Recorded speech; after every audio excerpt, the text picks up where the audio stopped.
देखिए बारिश हो रही है और ये देखिए बारिश हो रही है बाहर, और इनके घर की स्थिति देखिए, घर और इनका गिरा हुआ है। और आज ही जांच करने आए थे और उनका कहना है कि जो है अधिकारी जो आए थे वो कह रहे थे कि घर गिर जाएगा तब कॉलोनी देंगे। तो बारिश हो रही है और हम आपको लाइव तस्वीरें दिखा रहे हैं। देखिए यहाँ पे सभी लोग बैठे हैं और आप देख सकते हैं किस प्रकार से ये लोग एडजस्ट हैं, कैसे बैठे हैं और किस हाल में जीने को मजबूर हैं। तो आइए हम पहले सबसे पहले माता जी से बात करेंगे। माता जी, कैसे आप इस घर में अपनी जीविका चला रही, कैसे आपको ये नहीं लगता कि घर गिर जाएगा? गिरत तो बा भैया, कहाँ से जाइए हम दूसरे के धारा लेके। गिरत तो बा कुल कितने लोग हैं दीदी आपके परिवार में? 9 लोग हैं। आपको नहीं लगता कि शासन प्रशासन आपकी नहीं सुन रहा है और ये कच्चा घर है और बड़े बड़े हमारे देश के प्रधानमंत्री और जो है ग्राम प्रधान सब ये दावा करते हैं कि हम कॉलोनी दिला देंगे। यहाँ तक कि हमारे देश के जो प्रधानमंत्री श्री नरेंद्र मोदी जी हैं वो कहते हैं कि मैं किसी का घर कच्चा नहीं रहने दूंगा। मैं डायरेक्ट ब्लेम तो नहीं कर रहा हूँ प्रधानमंत्री के ऊपर, लेकिन मैं एक प्रयास कर रहा हूँ, पोल खोलने का प्रयास कर रहा हूँ। हो सकता है कि आप तक ये वीडियो ना पहुँचे या फिर लोग शेयर ना करें, क्योंकि लोगों को मनोरंजन वाली वीडियो ज़्यादा पसंद है। लेकिन मैं जो दिखा रहा हूँ वो एक्चुअल है। और ये परिवार आपको क्या बताएं कि यहाँ पे अगर आप आएंगे तो आपको रोना आ जाएगा। परिवार जो है एकदम बिल्कुल गरीबी में जी रहा है और इनको कोई आवास नहीं मिला है अभी तक। और लाइव बारिश हो रही है और कोई भी कॉलोनी इनको नहीं मिला है। माता जी, आप ही बताइए कि कभी भी किसी प्रधान ने प्रयास नहीं किया कि आपको क्यों कॉलोनी? नहीं करते बा भैया, क्यों ना करते वहाँ। आपके कितने बेटे हैं सब? हमारे 4 बेटे हैं, चारों अपन अपन रास्ता पकड़े हैं, खाली ये नहीं पीछे हम लागे हैं भैया। मतलब जो भी आपको कमा के खिला रहे हैं अभी अजीत जी हैं। हाँ, आप बताइए, आप इनकी वाइफ हैं, आप बताइए कि आपका घर क्यों नहीं बन रहा है? कोई प्रधान वधान आता है? आज 2 लोग आए थे, एक प्रधान कहा था इनकी, हम कहीं कि एक फोटो ले एक बार, तो हम निकलन, हम कहना हाँ भैया ले लिए, कहा था इन, लेकिन कहा और एकदम हिंदी बोल रहा है, तो हिंदी बोल रहा है। पूरा देखो के गए अंदर में, पूरा जाके देखे तो कह रहे हैं कि इनका तो घर गिरे ही नहीं है, तो इनका कॉलोनी का दिया जाएगा। तो हम इतना बोले, जब इतना कह के वो निकल गए बाहर, हम कहा भैया हमारा घर गिरा नहीं है, दिख नहीं रहा आपको, कहा हमारा घर गिर जाएगा, हम 2-3 बच्चे लेके घर में मर जाएंगे तब हमको कॉलोनी दिया जाएगा, इसके जिम्मेदार आप होंगे। कहे हम क्यों हो इसके जिम्मेदार, हम नहीं होंगे इसके जिम्मेदार। उसको इतना बोल के फिर चला गए घर से। अभी कटेहरी विधानसभा का उपचुनाव चल रहा है, ऐसे में बहुत सारे कैंडिडेट जो है स्टेटस लगा रहे हैं और दावा कर रहे हैं कि फलाने पार्टी से इस बार जो है टिकट हमें मिलेगा। ठीक है साहब, आपको टिकट मिलेगा, आप जीत जाइए, अच्छी बात है। लेकिन मैं आपसे एक ही निवेदन करना चाहूँगा कि कभी कुंवरपुर गांव में आइए और इस गरीब परिवार की मुराद ज़रूर सुनिए। मैं किसी भी पार्टी को टारगेट नहीं कर रहा हूँ, मैं सभी पार्टियों को ये चैलेंज कर रहा हूँ और मैं देख रहा हूँ कि मेरी वीडियो को शेयर होने के बाद सबसे पहले यहाँ पे कौन सी पार्टी आएगी। क्या सच में वो जो स्टेटस लगाते हैं और कहते हैं कि नेता नहीं आपका बेटा है, तो अगर आप सच में बेटा होंगे, मैं सभी कैंडिडेट को खुलेआम चैलेंज दे रहा हूं और विनती भी कर रहा हूं। चैलेंज इसलिए दे रहा हूं कि मैं जानना चाहता हूं कि आप सच में जमीनी नेता हैं या सिर्फ दिखावा कर रहे हैं। मैं किसी भी पार्टी को टारगेट नहीं कर रहा हूं, मैं सभी पार्टी को बोल रहा हूं। यहाँ तक जो नई पार्टी आई है उन पार्टियों को भी मैं कहना चाहता हूं कि आप यहाँ पे आइए और इस गरीब परिवार की मुराद एक बार सुनिए। स्थिति मैं आपको पहले ही दिखा चुका हूँ घर का। ये इनकी दूसरी वाइफ है। आप बताइए, आपका घर नहीं बन रहा है, किसको जिम्मेदार मान लेंगे?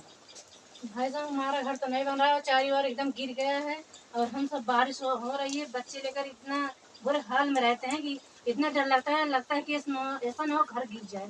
अगर गिर जाएगा, अगर कोई भी हमारा बच्चा या हम सब लोग किसी भी दबा कर मर जाएंगे, इसका जिम्मेदार कौन होगा? एक प्रधान आए थे और एक आदमी और आया था जांच करने के लिए, तो बोल रहा दिखा, अंदर में देखा और बाहर देखा, फिर बोल रहा था नहीं ये तो थोड़ा थोड़ा गिरा है, सारा घर गिरता तब मिलता है आपको। ये कोई बात है क्या? हम सब नहीं रहेंगे तब न्याय मिलेगा, कॉलोनी मिलेगी?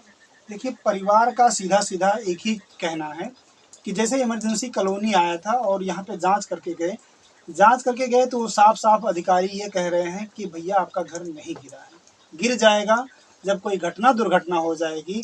इतने लोग बैठे हैं, अगर किसी के साथ कोई घटना हो जाएगी, जिम्मेदारी कोई नहीं ले रहा है, तब आप कॉलोनी देंगे? ये कहाँ का न्याय है? ठीक है, मैं इस बात से भी एग्री हूँ और आपकी बात मैं मानता हूँ कि इमरजेंसी कॉलोनी तभी मिलेगा जब घर गिर जाएगा। लेकिन इसके पहले इतना दिन तो हो गया, आप बचपन से ही होश संभाले होंगे जब से, तब से तो आपको कॉलोनी चर्चा चल रही होगी। आपका कहीं और घर तो नहीं है ना? नहीं है भाई साहब, कहीं घर नहीं है हमारा। और 10 साल एक प्रधान थे, वो हमसे काम भी करवाए थे, दरी दरी मतलब हम पेंटिंग का काम करते हैं, जगह जगह हमसे लिखवाए भी थे और स्कूल पर भी काम करवाए थे। कहने लगे कि आप थोड़ा सा हमारा काम कर दो, हम आपका ज़्यादा काम कर देंगे, आपको कॉलोनी दे देंगे, आप उस लायक हो। 10 साल भाई साहब उनको टरकाते टरकाते 10 साल उनका प्रधानी चला गया, कॉलोनी नहीं दिए। और इस बार 3 साल हो गया, एक मतलब प्रधान हुए हैं, वो हमारे गांव के हमारे बिरादरी में आते हैं, वो भी ये कह रहे हैं कि अब की भरे हैं, अब की चला जाएगा।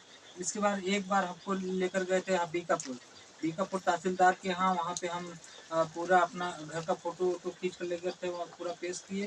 तो कहने लगे ठीक है बेटा, कोई दिक्कत नहीं, आपकी जो कॉलोनी आएगी तो आपको मिलेगा जरूर, आप पात्र हो। और इसके बाद आज सेक्रेटरी साहब आए थे, प्रधान जी आए थे, सेक्रेटरी साहब जांच करके गए। इसके बाद कहने लगे कि क्या है कि भाई घर तो गिरा नहीं है, घर गिरेगा तभी कॉलोनी मिलेगी, ये कोई बात नहीं। देखिए सीधा सीधा ये कह रहे हैं कि एक बार जो है एक प्रधान थे, इसके पहले 10 साल हाँ प्रधान 10 साल पहले। तो जो आपने काम किया था, मैं एक ही चीज आपसे पूछना चाहता हूँ, जो आपने काम किया था उसका उन्होंने कुछ मुआवजा दिया था, पैसा दिया था कुछ कि नहीं दिए, कुछ नहीं दिए। देखिए बहुत बड़ा खुलासा कर रहे हैं, अजीत पेंटर का केवल और केवल इस्तेमाल हुआ है। मैं यही समझूंगा कि जो इनका मेहनत का पैसा था वो पैसा भी ना दिए, और अजीत पेंटर जी ने सिर्फ पैसा इसलिए नहीं माना, इसलिए उनसे नहीं मांगा क्योंकि इनको लग रहा था कि हो सकता है ये प्रधान जो है मैं मेहनत कर दूं, अपने कला का प्रदर्शन कर दूं, कला दिखा दूं। ये एक पेशे से कलाकार हैं, पेंटिंग का काम करते हैं, हुनर इनके पास बहुत तगड़ा है। उस हुनर का इस्तेमाल इस गांव का एक प्रधान करके गया, 10 साल प्रधानी की, और 10 साल में इनको बार बार सिर्फ ये कहता रहा कि आप मेरा काम कर दो, ऐसा नहीं कि आप पात्र हो तब आपको कॉलोनी देंगे। सीधा उस प्रधान ने इनका इस्तेमाल किया और सीधा ये कह रहा था कि आप मेरा काम कर दो, फ्री में लिखावट कर दो। जहाँ भी उसको काम लगता था पेंटर वहां पे जाते थे और उसकी लिखावट करके आते थे। हर रात हर दिन बस इस उम्मीद में गुजार देते थे कि कभी न कभी ये प्रधान जो है मुझे इस पात्र समझेगा और आगे मुझे कॉलोनी दिलाएगा। सही बात है? हाँ सही है। तो भैया मैं उन प्रधान से भी कहना चाहूँगा जिसने इनके साथ नाइंसाफ़ी की है, और इस समय वर्तमान जो प्रधान हैं उनसे भी ये निवेदन करना चाहूँगा, तथा जो हमारे देश के प्रधानमंत्री हैं, प्रदेश के जो मुख्यमंत्री हैं और यहाँ के जो ग्राम विकास अधिकारी हैं, और उसके साथ साथ जो सेक्रेटरी होते हैं वो, और जो भी अधिकारी हैं वो एक बार यहाँ आए और जांच करें, उनको कॉलोनी दिलाएं।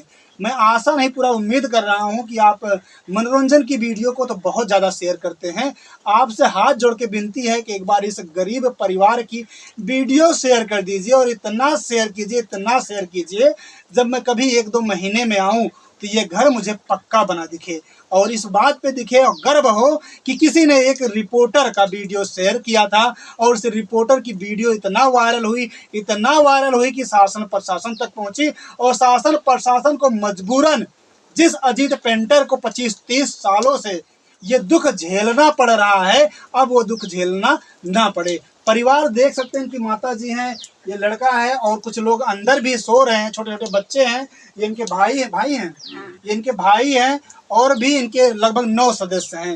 9 सदस्य में से अगर एक भी सदस्य की जान जाती है तो दर्द आपको होना चाहिए।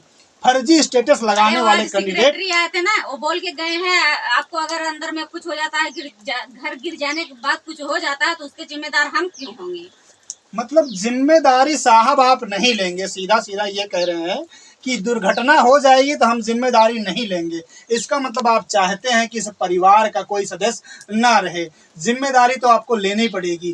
ठीक है, मैं बार बार कह रहा हूँ, इस बात से सहमत हूँ कि इमरजेंसी कॉलोनी तभी मिलती है जब घर रहने लायक नहीं होता है, लेकिन इमरजेंसी छोड़ के जो 20-25 साल बीता है उस पर कौन ध्यान देगा? आप ही को तो ध्यान देना है। मैं पुनः एक बार उन नेताओं को फिर से चैलेंज कर रहा हूँ, मैं चैलेंज कर रहा हूँ उन कैंडिडेट को जो इस बार विधायकी का चुनाव लड़ने के लिए दावेदारी पेश कर रहे हैं, और मैं ये वादा करता हूँ कि कोई भी कैंडिडेट यहाँ पे आएगा तो मुझे फ़ोन कर लेना, मैं उसकी वीडियो बनाऊंगा। मुझे सिर्फ ये देखना है, जो भी विधायक के उम्मीदवार इस बार ये दावा कर रहे हैं कि मुझे टिकट मिल जाएगा और विधायकी मैं ही जीतूंगा, और जो ये दावा कर रहे हैं कि नेता नहीं आपका बेटा है, अगर बेटा है तो इस माँ का दर्द आपको समझना पड़ेगा।